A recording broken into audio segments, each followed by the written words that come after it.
एक लड़का होता है जिसका नाम हीनो कोतारो होता है, जिसको तीन लड़के हमेशा बुली करते रहते थे। हमेशा उसे किसी ना किसी गेम में हराते थे और उससे अपना स्कूल बैग उठवाया करते थे।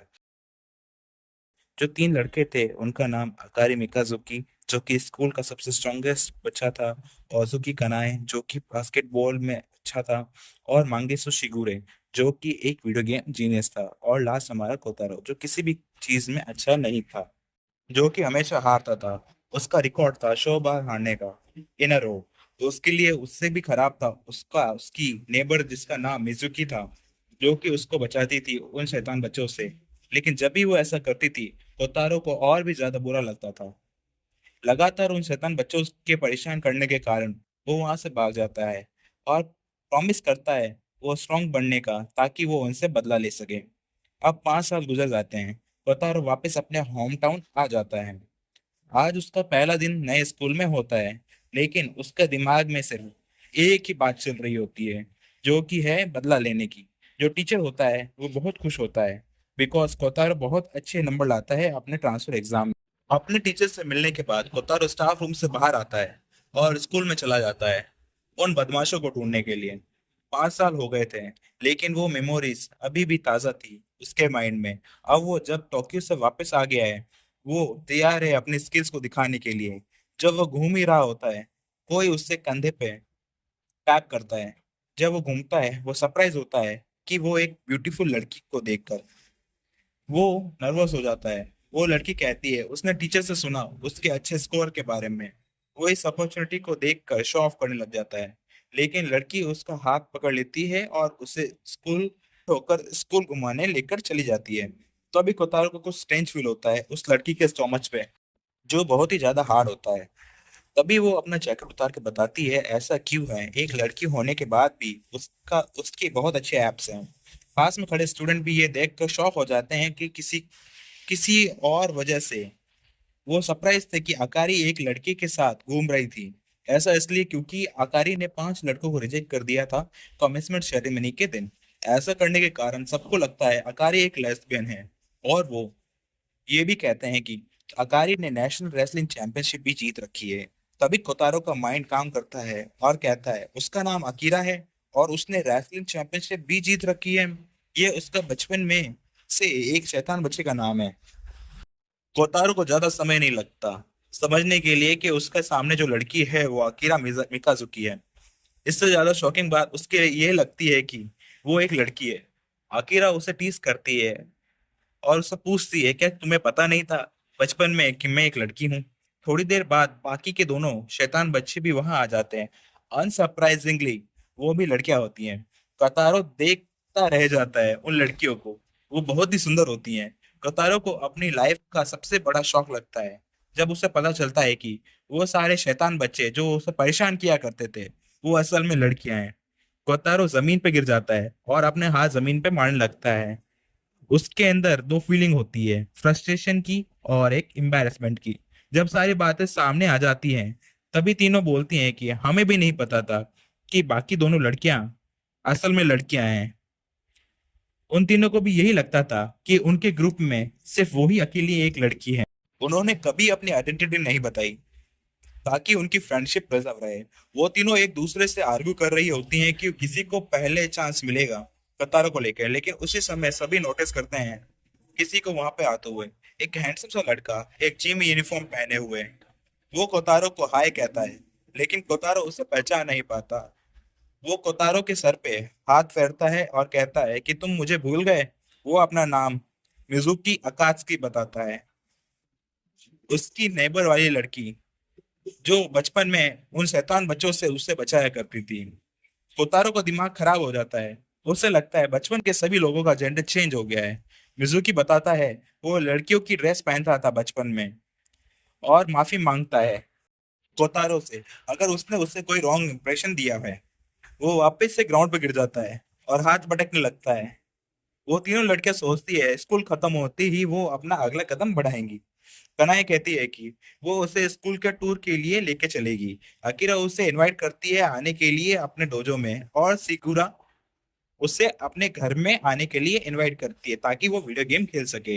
इतनी सारी रिक्वेस्ट उन तीनों की सुन के कोतारो के पास कोई और चॉइस नहीं हो रहती, वो वहां से गायब हो जाता है। तीनों लड़कियां सोचती हैं वो कहाँ गायब हो गया। तभी मिजुकी उन्हें कहता है कि वो उनसे प्राइवेट में कुछ बात करना चाहता है। वो उन्हें क्लासरूम में ले जाता है। वो लड़कियों को वार्निंग देता है और पूछता है कि वो कोतारो को वापस परेशान करने वाली हैं। सारी लड़कियां मना कर देती हैं। उनमें से शिगुरु कहती है कि वो उसे बुली नहीं करना चाहती। मिजुको उसकी बातों को सीरियसली नहीं लेता है और कहता है 5 साल पहले शिगुरु हमेशा उसे वीडियो गेम खेलने के लिए कहती थी और उसे हरा देती थी और उसे चिढ़ाया करती थी। लेकिन शिगुरु कहती है कि मुझे वो करना पसंद है क्योंकि जब वो बहुत क्यूट दिखता है जब मैं उसे परेशान करती हूँ। मिजुको उसे कहता है कि तुम भले ही उसे हर्ट नहीं करना चाहती, लेकिन तुम्हें उससे माफी मांगनी चाहिए। बाकी दोनों लड़कियां उससे बुरा भला कहने लग जाती हैं और अपना कंपटीशन कम करना चाहती है और उसे टीज कर रही होती है उसके वियर्ड बिहेवियर को लेके। लेकिन मिजुको कहता है कि तुम भी फॉल्ट में हो। अकीरा हमेशा कोतारो को चैलेंज करती थी फाइट करने के लिए और उसके बॉस को पकड़ लेती थी जब वो उसके कब्जे में होता था। और कनाई हमेशा उससे बास्केटबॉल खेलने के लिए कहती थी जबकि जानते हुए कि वो जीत नहीं सकता, और उससे कपड़े उतारने पड़ते थे एज अ पनिशमेंट। दोनों लड़कियां चुप खड़ी हो जाती हैं ये सुन के, लेकिन अकीरा अपने आप को डिफेंड करते हुए कहती है कि ये बस एक एक्सीडेंट था। वहीं पे कनाई कहती है कि ये नेचुरल है, आप जिसको आप चाहते हो उसकी बॉडी को देखना। दूसरी के वापस से उनको याद दिलाता है कि अगर उन्होंने वापस कोतारो को परेशान किया तो वो उन्हें कभी माफ नहीं करेगा। ये सारी बातें कोतारो सुन रहा होता है क्लास के पीछे खड़े होकर। कोतारो क्लास में आता है और मिजुकी को कहता है कि वो उन चीजों को हरेसमेंट नहीं मानता, वो बस हारने के कॉन्सिक्वेंसेस थे। वो चाहती तो इससे भी बुरी हालत उसकी कर सकती थी, लेकिन उन्होंने ऐसा नहीं किया। ऐसा कहते ही वो उन्हें याद दिलाता है कि ये खत्म नहीं हुआ है, वो वापस से कॉम्पीट करेंगे जैसे कि वो 5 साल पहले किया करते थे। वीडियो गेम्स, बास्केटबॉल, रेसलिंग में ही नहीं, सब चीजों में, स्टडी, कैरियोके, फुटबॉल। अगर वो हारी तो उन्हें सेम पनिशमेंट मिलेगी जो कि उसे मिलती थी 5 साल पहले। उसकी बातों के पीछे की असली सच्चाई जाने बिना वो कहता है कि उन्हें अपने कपड़े उतारने पड़ेंगे, और वो देखने से ही नहीं रुकेगा, वो उन्हें हर जगह टच भी करेगा और उन्हें छोड़ेगा नहीं। वो जानता नहीं था कि ये पनिशमेंट से ज्यादा रिवॉर्ड है उन तीन लड़कियों के लिए। अकीरा एक्साइटेड होकर तैयार हो जाती है कंपटीशन के लिए, लेकिन कोतारो कहता है वो अभी बिजी है, उससे एक लड़की से वीडियो कॉल पे बात करने जाना है। वो तीनों लड़कियां शॉक हो जाती है ये सब सुन के। कोतारो बताता है वो उसे टोक्यो में मिला था और उससे प्यार कर बैठा। मुझे एक और लड़की चाहिए थी, लेकिन वो लड़का निकला। वो बताता है कि उस लड़की को कमजोर लड़के पसंद नहीं है, इसलिए उसे अपना रिवेंज लेना पड़ेगा और प्रूव करना पड़ेगा कि वो स्ट्रॉन्गेस्ट है। वो उन तीनों लड़कियों को चैलेंज करता है कि हाई स्कूल के खत्म होने से पहले वो उन्हें हरा देगा और अपना लव उस लड़की को बता देगा जो कि टोक्यो में है। ये सब कहकर वो क्लासरूम से बाहर चला जाता है। मिजुकी उसके पीछे चला जाता है और वो उन तीन लड़कियों को वहीं पे अकेला छोड़ देते हैं। 5 साल बाहर रहने के कारण उसे एक लड़की मिल गई जिसे वो पसंद करता है, और उसके अलावा बचपन में सभी उसे बुली करते थे। अकीरा और शिगुरे और कनाए तीनों क्लासरूम में रहते हैं। अकीरा और शिगुरे हार मान लेते हैं। वहीं पे कनाए इन सब चीजों से परेशान नहीं होती और इमिडिएटली अपना नेक्स्ट मूव की प्लानिंग करने लग जाती है कोतारो को इम्प्रेस करने के लिए अपनी यूनिफॉर्म से। अकीरा सरप्राइज हो जाती है कि वो ये कैसे सोच सकती है जबकि वो किसी और का हो चुका है। लेकिन कनाए को उससे कोई प्रॉब्लम नहीं थी। उसे लगता है जब तक वो ऑफिशियली कपल नहीं बनते उसके पास चांस है। लेकिन बाकी दोनों लड़कियां उसे वार्न करती हैं कि वो बहुत आगे जा रही है कोतारो के लिए। हो सकता है कि वो उसे हेट करने लगे इन चीजों के लिए। कनाई कहती है कि तुम चूज नहीं कर सकती कि तुम किससे प्यार करती हो। वो कहती है कि वो उससे प्यार करती है बाकी सबसे ज्यादा इस दुनिया में, और उन्हें कहती है कि वो उनके रास्ते में ना आए। इस कारण अकीरा और शिगुरे गुस्सा हो जाती हैं और चिल्लाते हुए कहती है कि उससे सबसे ज्यादा प्यार वो करती है कोतारो से। इसी के साथ बैटल स्टार्ट होता है कोतारो के दिल जीतने का। सीन शिफ्ट होता है मिजुकी और कोतारो के पास, जो कि आगे जा रहा होता है। उसको बिलीव नहीं हो रहा होता है कि कोतारो सडनली इतना बहादुर हो गया है। लेकिन कोतारो कहता है कि तुम भी उनमें से ही हो जिन्होंने उसे धोखा दिया है। मिजुकी कोतारो को टीज करने का डिसाइड करता है और स्लोली अपनी जैकेट अनजिप करने लगता है। अब बेंचो गे क्या। कोतारो कहता है कि उसके पास पहले से ही कोई है जिसे वो प्यार करता है एंड मिजुकी उससे पूछता है किस तरह की लड़की है वो कहता है कि वो सबसे सुंदर लड़की है जो कि उसने देखी है। वो उससे उसकी आईब्रोज और क्यूट कैट ईयर के बारे में बताता है। वो एक सिंगर बनना चाहती है और वो इस डीमन किंग की बेटी है।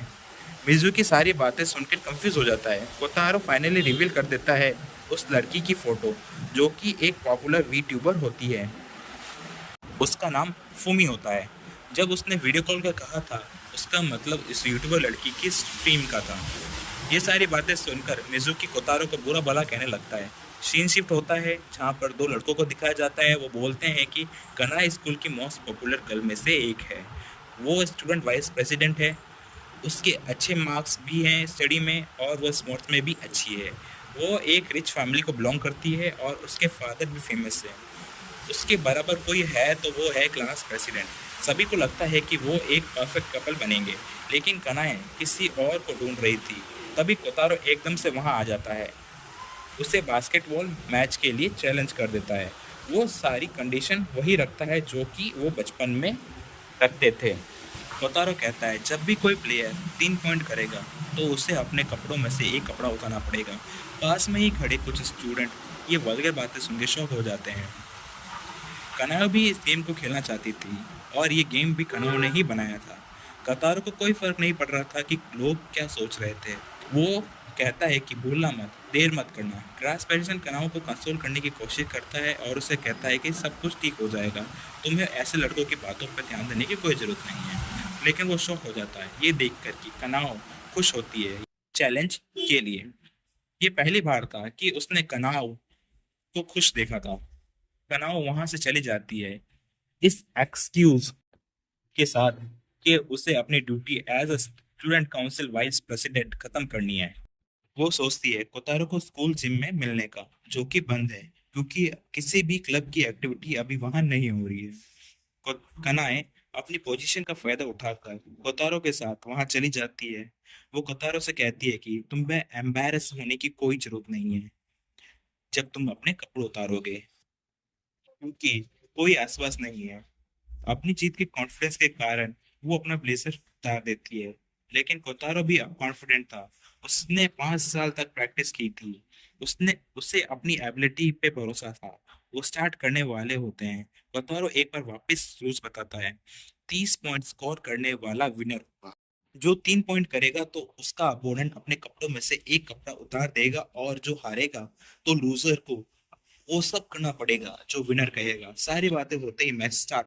कनाए जल्दी से आगे बढ़ती है और कोतारो के पास आती है और एक स्विफ्ट के साथ घूमकर बॉल को पीछे से आगे लाती है और कोतारो को पीछे छोड़ के आगे निकल जाती है और दूर से खड़े होकर बॉल को बास्केट में डाल देती है और 3 पॉइंट जीत लेती है।